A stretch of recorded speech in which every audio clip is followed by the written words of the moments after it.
the lobster was one of the coolest things in victory. I've wanted to hold that lobster for like 30 years. Well, Ryan Blaney's certainly going to be eating good because Loud the Lobster's going home with him. The force was strong with young Ryan Blaney this weekend in Loudon. I actually did this shirt for you, Ryan Blaney. I like it's my boyfriend's shirt, so it's a little large, but I figured I could just pin it back, right? Perfect. I don't have a Blaney shirt. Yes, I need to get one of those. I need to get a Ryan F. and Blaney shirt. I'm sure you guys sell them somewhere, right? I'll send you one. Oh, I love it. I could just come pick it up because I think we're like neighbors, right? I think so. Yeah. Okay. Well, whatever. We'll figure it out. Let's talk this lobster. Listen, I saw that thing yesterday and it was pretty darn close to me. And the novelty is cool, but when its eyes were like kind of going, I was not a fan. I know you could not wait to get that lobster in your hands, though. Yeah, I really couldn't. I've been, like I said in the media center, like there's certain trophies and traditions that kind of catch your eye at a young age, and that was one of them. Like the Martinsville clock. Yeah. New Hampshire lobster, seeing guys hoist that thing up in Victory Lane has been a cool tradition, I feel like. So I just couldn't wait to get my hands on it. And I think it was massive. They said it was 15 pounds. That's right. And I was doing some research and I said, I wonder how long it takes for a lobster to get to 15 pounds. And some research, I don't know, it's between like 70 and 100 years that it can take for a lobster to get that big. So he was an old man. And that was, hopefully he enjoyed the race, and it was cool to hang out with him a little bit in Victory Lane. So that was a fun experience I'll never forget. He's a survivor for sure, because to stay alive that long in the crazy ocean. So what do you do? Like, what do? They divide it up or whatever, and you can give it to the team, and then you can then have the trophy, hang it on your wall next to maybe your turkey in your man cave. I will hang that one up on the wall. So yeah, they said we're going to get a little morbid, but yeah, they take it to a taxidermist and put them on a plaque and all that stuff. And they say when they're that big and that old, like the meat isn't good in them anymore. You don't want to eat them. But yeah, they taxidermy it, and there'll be a cool little trophy that I'll hang up next to my turkey. I love it. 15 pounds of lobster is a lot of butter and a lot of cocktail sauce. It's Bodie, right? Bodie's your nephew. What did he have to say about the win? Yeah. So yeah, Bodie and Louie, my two nephews, they appreciated the shout out on the front stretch. So they were pumped. My sister sent me a picture of them after I called them out on TV, and they were jacked up. And so yeah, they were excited, and obviously it would have been cool for them to be there, like they were at Bristol. But they always watch every weekend, cheer Uncle Ryan on. And it was cool that now they're going to want to get on the radio all the time, because they definitely think they had a contributing factor in us winning yesterday. I honestly don't know what was funnier, like them getting on the radio or your response to them getting on the radio. You're like, I think that they got Gianna's radio. Like that was just that. I laughed harder at that, I think. Yeah, it was a great moment of levity. Like it was a lot of cautions in a row, and nothing was really going on. And I mean, we didn't know that button worked. Gianna or I didn't know that button was operational, and they figured out how to turn it on, and didn't waste their chance to get there. So that was the most genuinely surprised voice I think I've ever heard on the radio in my career was my nephew. So it got a good laugh out of me. So it was funny. They kept asking me after, they're like, "Are we in trouble?" I was like, "No, you're not in trouble, bud." It was funny. I was like, "How'd you know how to do that?" And he said, "Oh, it was easy. No problem. I figured it out. No problem." Like just super smart. I absolutely love it. Things. I love it. You'll have to keep it away from the baby when the baby arrives. Actually, you know what? Screw it. Just let your kid have the radio whenever he wants. Dominant car all weekend long. Do you just what is it like to know that you have a fast car and you got the one to beat? Yeah, it was one of those weekends where through practice and after practice, I figured we were in the hunt, and that's a starting point, and qualifying well, and then just going through the race of hey, working on your stuff a little bit here, a little bit there, getting a little bit better each and every run. While starting with the super fast car, it just makes it, a fun weekend, and you don't really get weekends like that much. Yeah.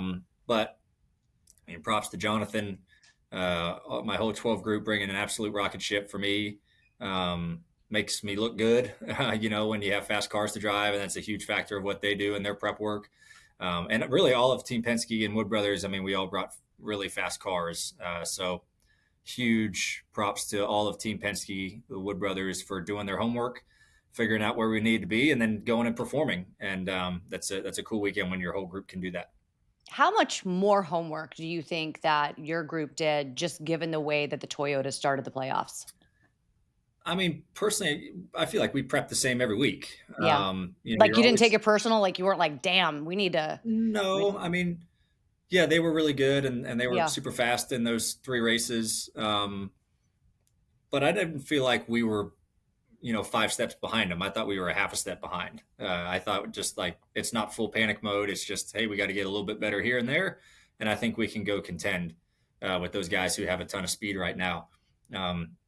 And I say it all the time, like this sport just ebbs and flows all the It time. Like does. teams finding stuff, and then other teams find stuff, and you got to go out there and try to get better and better. And no matter if you're struggling or you're winning races, like you're always doing the work and you're always trying to figure out ways to make your program better. And that's what this group does really, really well. And it's cool to be part of a group like that. You were exhausted when you climbed out of the car, and I heard you in the media center Yeah. talking about kind of searching around because, of course, Josh Berry just coming on pretty strong. What is that uncomfortable? Like, what's that like for you inside the race car when you are searching around to find something? And is that what wore you out towards the end of that Yeah. race? Yeah. Josh kept me on my toes. Yeah. We got by him there on the restart, kind of stretched it a little bit. And I went into a little bit of kind of tire conservation mode when I got to like a second Hmm. lead, and then he ran me down quick. And I was like, all right, I got to pick the pace up here. And there wasn't a lot of pace to be picked up. I was getting pretty loose on 2 tires. And then it's, okay, the lane I'm running is not working. I need to move around and I need to go search for grip. And as the leader, that's hard when you're getting pressure because you can't afford to slip. Like if you slip, you're going to get passed for the lead. So that's tough, but that's part of racing. You're always trying to find new ways. But as a leader, you don't have a lot of wiggle room to make a mistake. And you're trying to find the limit of doing new lanes and new techniques, getting in the corner and through it. But yeah, it went into big search mode for a while. And then we kind of weathered the storm for 15 or so laps Hmm. when he was really pressuring. And he slipped big one time in 3 and 4. And it He kind of, did. I think it ticked off his right rear tire. And we were able to stretch it back out a little bit to where I could breathe the last 8 or 9 laps of it. But yeah, just a great race. Really cool to race Josh. He's a really talented race car driver, and it's great to see the Wood Brothers running well. And Yeah. comeback that he had through the day of getting spun, driving back up to the field, and being able to race him for the win. That's a lot of fun. But yeah, it's tense moments when you're what you've done all day and what's got you the lead. When you have to switch that up, that's hard. But that's why we do it. When he gets loose like that, are you like, oh, yes, got him? Or are you like, oh, crap, this could happen to me? Yeah, I mean, I didn't see him initially have Okay. that moment in 3. I looked in my mirror down the front stretch and I saw I gapped him a lot that corner. So I figured he had a moment. Because like as the leader, or if you're racing somebody, you look every straightaway. Like, was that a good corner? Did I gain a car length or did I lose a car length? That's how you're also kind of judging when you're moving around lanes of, was that better or worse? You're kind of judging on, did I pull him that corner or did I give up more? If I gave up some, I have to try another lane. Or if I tried something else and it benefited me, okay, maybe that's the route to go. So I didn't really know what happened to him at the time, but yeah, you're on pins and needles. I mean, you're Hmm. hanging on, getting in the corner at that place, and it could easily happen to anybody. And like I said, as the leader, it's tough because you can't afford to make that mistake and give up the lead. I feel like second, sometimes you can afford to take more risks um, because you're not leading the race, right? You can afford to That's kind of right. push a little harder, but you're pushing to the max every lap, and you never know when you're going to slip. Got nothing to lose when you're second, right? Got everything to lose when you're out front. Right. If I had $1 for every time I had to do a story about teammates in NASCAR, I would be one very, very wealthy woman. I think Jeff Burton said it perfectly one time. He said, "We're business partners, we're not teammates." And I thought that was a great way to kind of describe it. And I did hear you mention it in the media center that you want to race them hard and you want to race them fair. But when it is your teammate, how does the percentage of hard, which might be a little greater when it's not a teammate, compare to the percentage of fair? I feel like we've always had a really great expectation from Roger of Yeah. there is never any team orders from Roger. Um, the only thing he ever tells us is don't wreck each other. We're trying to go for the win, right? Like race Well, as that hard happened as this weekend, by the way. yeah, So. yeah. He expects us to race hard no matter what, but don't wreck each other doing it, because that's the Mhm. worst thing for the whole organization is if you're running 1-2 and you take each other out, that's a big shameful moment. So he expects us to race just as hard with everybody else. And if it's your, teammate, um, you're probably not going to lay a bumper to somebody, but you're going to race them very hard. I mean, there's a lot of times, moments in the race where Joey and I raced the heck out of each other for the You did. lead. Josh and I raced the heck out of each other for the lead. And that's what is expected of us, right? He wants everyone to go win and try their hardest to win, but you're not going to run over each other. And I think that's just a mutual respect type deal because you work so close together. You think you know your teammates a little bit better? Like I know that there's, I think maybe you and I talked about, you know the drivers around you, you know their tendencies, you know what they can do. Do you think you maybe have like and them as well on you, right? Maybe a one up on how you do things or how Joey does things or Josh or whatever?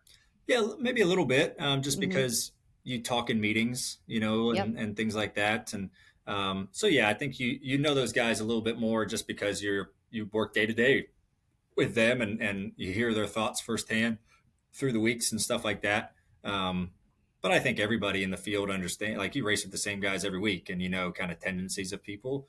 But yeah, your teammates, just because you're sitting in more meetings with them than others, I think that grows a little bit more. All right, let's lighten the mood before I let you go. Third win of the season. It's the fourth time that you've done that. So I know that looking to kind of get that one extra. But I thought I'd play a little trivia with you, Ryan, Okay. before I let you go. All right. So speaking of threes, right? What's the third planet from the sun?